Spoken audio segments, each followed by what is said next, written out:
Be aware of it first. Don't just suppress it and go on and feeling awful. Make it personally aware. If you are depressed, acknowledge it, feel it, anxious, using too much of some drug. Acknowledge it to yourself, buy it. Then talk to someone about it. Talk to a spouse, a friend. Get some support.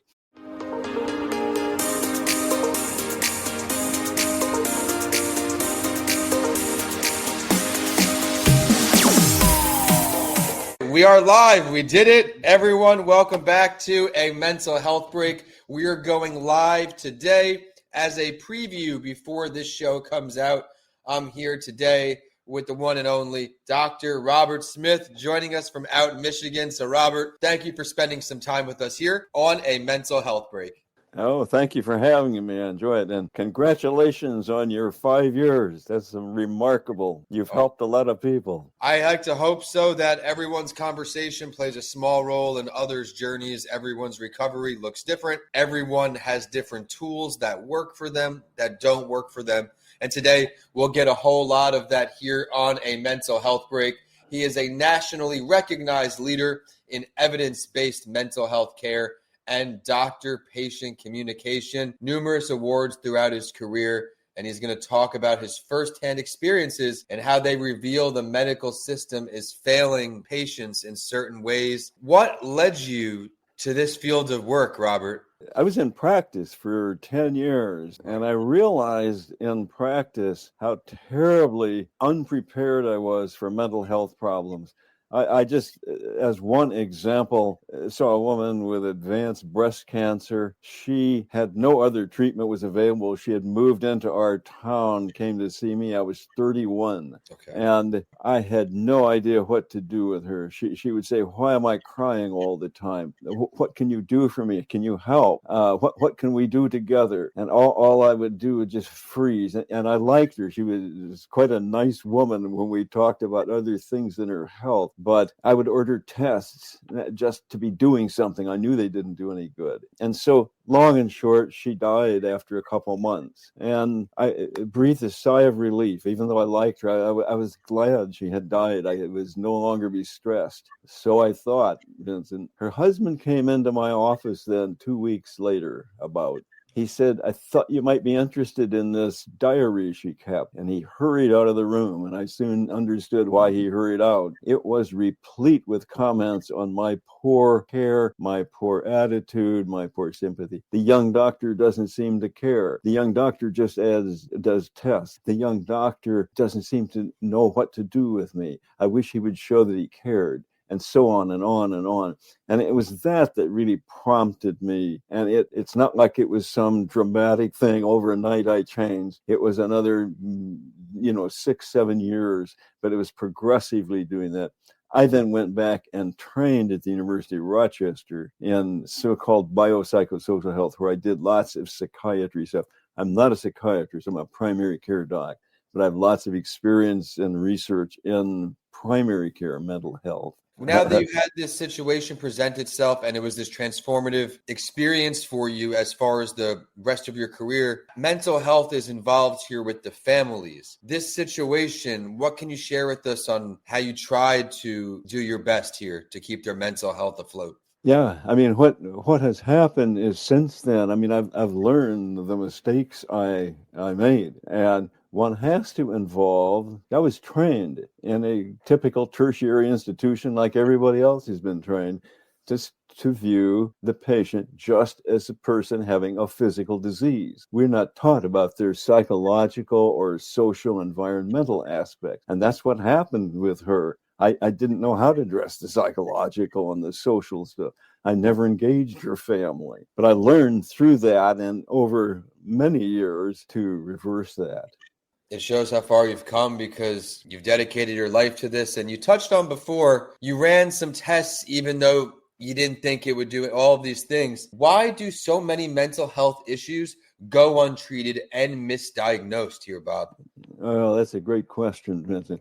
I've been now in the academic part of this since 1978 and trying to get medicine to change. I realized how inadequate I was as a primary care doc with mental health problems, and of trying to influence medicine to train all its doctors in mental health care. Medicine is refractory, and there are many other people doing the same thing. I'm hardly the only one. But medicine's been refractory to this. They haven't changed at all. And that's the reason I basically am going to the public to let the public know. Everybody knows there's a mental health crisis, but very few people know why there's a mental health crisis. And in brief, primary care doctors like me and like I was in practice are conducting 75% of all mental health care. Here's the problem, just like me in practice, we're not trained for it. And the results are predictable. We overlook most diagnoses altogether. I'm sure that woman I saw was depressed, but I had no idea about that, much less what to do with it. So we overlook most diagnoses. When we do diagnose and treat, it's substandard. And the downside effect of this, Vincent, is tremendous. Unnecessary deaths from suicides, overdoses, unnecessary divorce from unrecognized mental illness, unnecessary job loss from unrecognized mental illness, unnecessary school failure, unnecessary addiction, unnecessary homelessness, unnecessary incarceration, and so on it goes, all from unrecognized mental illness. Now, it's not these docs' fault. We weren't trained. And talked to one of them, I did just the other day, was talking to somebody, and he said, Bob, I've got no choice. There's no psychiatrist in my town. Another one sitting there with us said, well, there's a couple of psychiatrists, but it takes 6 to 9 months to get in to see them. Now, here's the point of all that. Psychiatry sees no more than 12% of all mental health patients. Psychology sees another 12% or so. That means 75% are being seen by untrained primary care doctors. And the point is, there's an easy remedy to this. Train the doctors who provide the care, but medicine won't do it. Even though I and many others have shown the methods through rigorous research on how to do this. And so you say, has medicine lost its mind? That's the title of the book. How could they do such a stupid thing? Not train the people who provide care for the most common health conditions in the country. Has medicine lost its mind? And so I'll stop there. Oh, I love all of that. And you circled back to this proper training. Proper training. We don't have the proper training. Exactly. How can medical doctors better address these needs if they were given training? Now, is there changes being made to better prepare our professionals on the front line, or where can we start? There is absolutely nothing being done about this. And this problem, Vincent, this is why I'm going to the public, and this is why it's such a catastrophe. This problem I'm talking about, I wasn't the one that spotted this. People have been talking about this since the 1960s. The proper treatment has been recognized since the 1970s. Multiple institutions, the Institute of Medicine, for example, have recommended medicine change. It does nothing. It does absolutely nothing. And so, for example, medical school training, 4 years of medical school, and then there's 3 to 5, 6 years of residency after that before people go into practice. Only 2% of that is devoted to mental health training. All the rest of it's in physical disease stuff. And medicine simply is not responsive to the needs of the public. With that being said, then, you have any tips on how patients should talk to doctors about mental health, given now that we know the training most likely isn't there? Yeah, a couple of things I would say is when you're in the waiting room, make a list of things you want to talk about first. Doctors are often in a hurry and so on. And so know what you want to talk about. If you think you have a mental health problem, share it with your primary care doctor. If things are not going well, request referral to a mental health professional. Now, psychiatry deals mostly in drugs anymore, but psychologists do a wonderful job of counseling. And so if you have a problem, and what are the common problems? Depression, anxiety, substance use problems. So if you have any of these, ask your doctor to send you to a mental health professional. In the meantime here, Bob, because you just said months wait sometimes, and that's so unfortunate. We hope that cycle ends. What are some things that work for you that you do to take care of your mental health that people can start adapting today, tomorrow, tools that you have in your tool chest? That's a good one. Yeah. Exercise, meditation, take time out for yourself. Don't be so hell-bent on accomplishing one thing and then the next. These things work famously. Journaling is something I have found extremely helpful. Simply write down what's going on, but particularly focus on the emotion that goes with it. Also, when you're meditating, focus on the emotion that goes with it. Relating to other people, step out, maybe get out of your comfort zone, join in a group, meet somebody.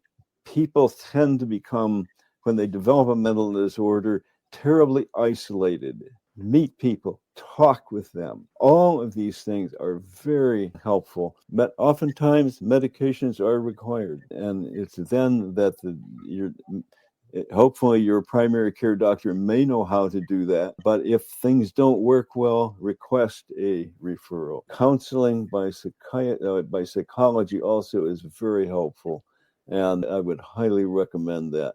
But don't just let it go. You made a great point there when you talked about it's not just one thing's medication may be a supplement. We have the mind-body split that you talk about a lot in modern medicine. So we need to be mindful of integrating mindfulness into the exercise and also the treatment. Let's dive into that a little more. Yeah. The mental part is what has been excluded by medicine. You mentioned the mind-body split. Medicine long ago made a compromise with the church and said the church will handle the head, which is the source of the mind, the spirit, and the soul, and medicine gets the rest of the body from the neck down. That's how this all got started. And the need today is to reintegrate the mind and the body. And medicine has developed it. In fact, the man I trained under at Rochester when I went back to Dr. George Engel articulated the so-called biopsychosocial model. What that says is integrate physical disease issues with psychological issues and with social issues. Right now, medicine just does the physical disease part. It integrates it. Our research and that of many others has shown that this is highly effective. Yet medicine does nothing about it but give it a bit of lip service. Well, I love how you're putting your whole passion. Everyone who's tuning in today can hear this through the microphone here. You emphasize the power of communities and support, right? Say there's someone listening on who loves what you're doing and wants to support your community you've built, Dr. Smith's mission to fix modern medicine. How can someone get involved with that? My website, it's not quite there yet, but my website will have a section on the very first landing page, right at the bottom, that has a sample letter that can be sent to your congressman, your senator, and so on down the line.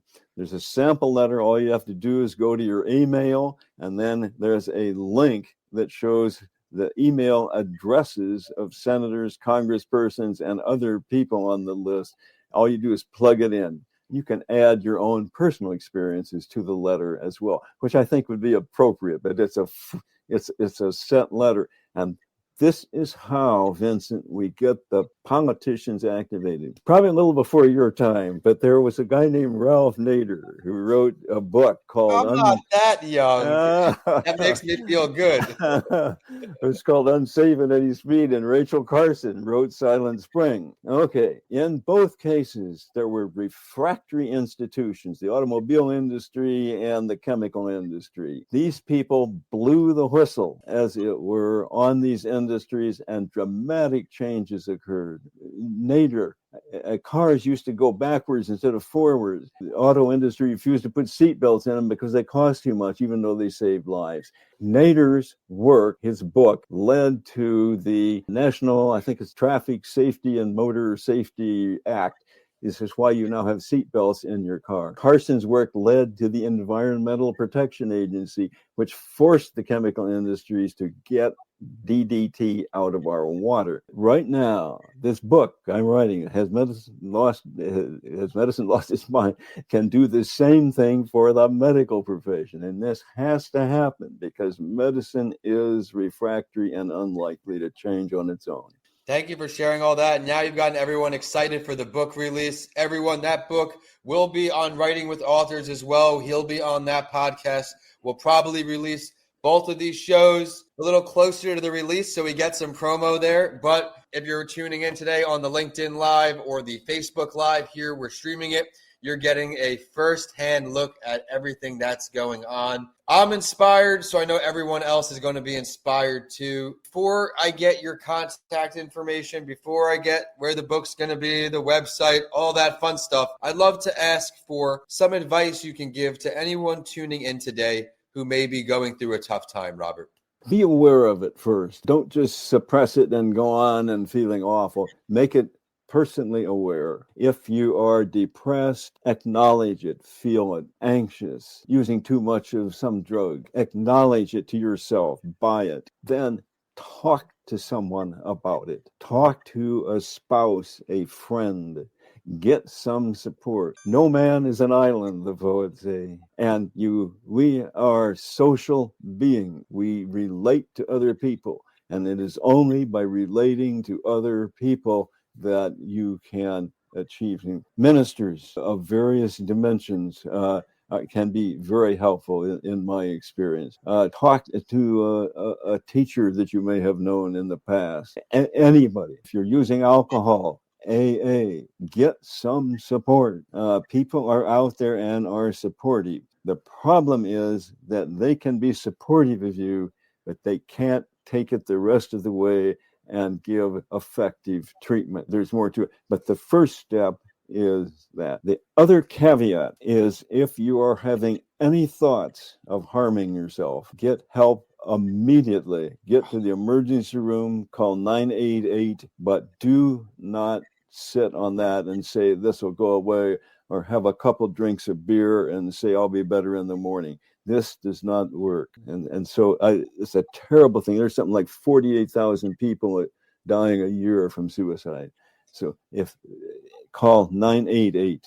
And it's not a sign of weakness to speak out. It's actually a sign of strength, because if you don't take care of yourself, you can't take care of other people. And you've heard me say that if you tuned into any of my shows. But Bob, I can't wait to get you interviewed on Writing with Authors. I'm excited for you, for this book, as the next chapter in your legacy here. We got to spend some time on A Mental Health Break, the #1 podcast for mental health advocates. Where can we find you online, Bob? And where will this book be released? Books comes out March 4th. It has Medicine Lost Its Mind. It's on all from Barnes & Noble to Amazon and so on. My website is Robert C. Smith, MD, all one word, no spaces, robertcsmithmd.com. And it's on there that you can find, you will be able to, it's not quite there yet, that you'll be able to find a letter to write to your Congress people. And also there's references, of course, to the book there and how to purchase that. I love how you're giving easy access to people, because a lot of times it's the behind the scenes work that's preventing them from actually making the difference. I travel to Tallahassee, which is our state capital here in Florida, with Tampa General Hospital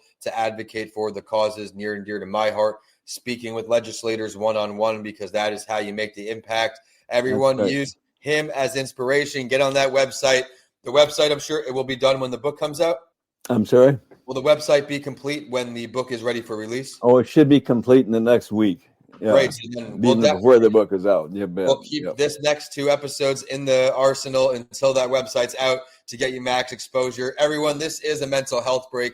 Thank you for continuing to tune in and making this show a top 5% global podcast as of today. My name is Vincent A. Lancy. Please say hello to me online.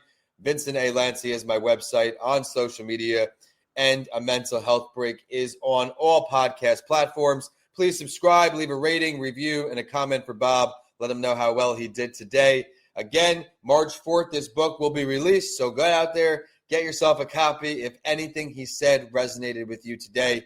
And with that, we are signing off today from the north down to the south. It's cold no matter what, but we had a lot of fun today. Bob, thank you so much. My pleasure. Thanks for having me, Vincent.